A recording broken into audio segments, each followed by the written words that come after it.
Just taking a look at where they sit in the table.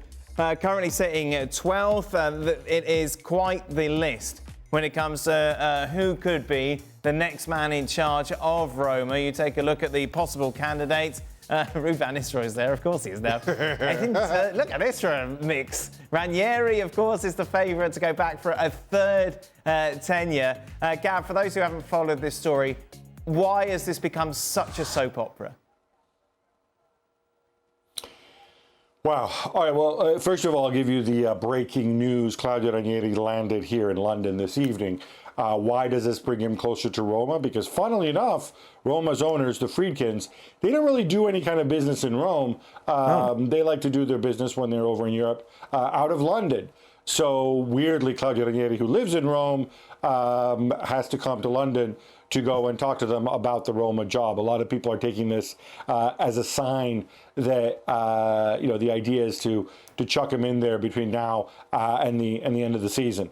How we got into this place, I mean, the whole thing is pretty surreal. It goes back to Jose Mourinho. As you know, last year in January, they decided to part ways with Mourinho. They weren't going to extend his contract. The Friedkins, as an ownership group, have lost something like in excess of 800 million in their time that they've owned the club. Although they do have a Europa Conference League title to show for it. So they replaced him with Daniele De Rossi, hometown hero. He finishes the season strong, gets them to another final. Everybody's kind of excited for the new season. They decide that they need a director of football because the old one they didn't like. They signed this guy, Ghisolfi, who from Nice. Ghisolfi in the summer basically doesn't really sign anybody until the last week when he goes on a spending spree, brings in a whole bunch of players. De Rossi starts the season with just one victory, I think, in his first 6, but also one defeat, I might add. They decide, no, this doesn't work. So they get rid of him. They bring in Ivan Juric, and then they sack Ivan Juric in real time on Sunday after Roma lost at home to Bologna.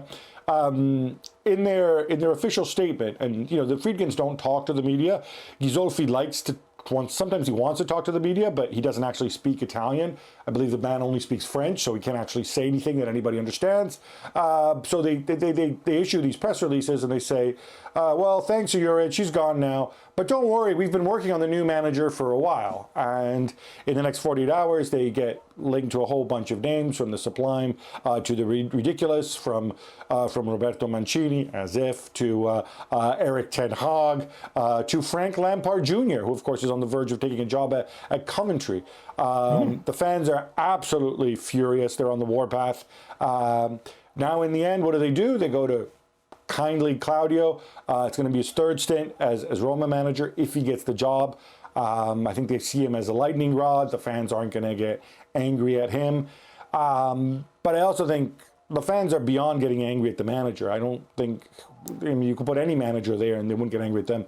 The fans are absolutely furious with the Friedkins and kind of what they see as the laughingstock that their club has become. Because let's not forget, when Daniele De Rossi was sacked, within 48 hours, the chief executive, Lina Saloku, resigned because people blamed her for sacking De Rossi.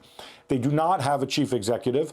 They have Ghisolfi, this director of football, who isn't part, reportedly, of the managerial search. And this is the kind of stuff, and they continue to get bad press everywhere they go. I don't think they care. Maybe they don't read the newspapers. They're going to do things their way. It's their money, their club.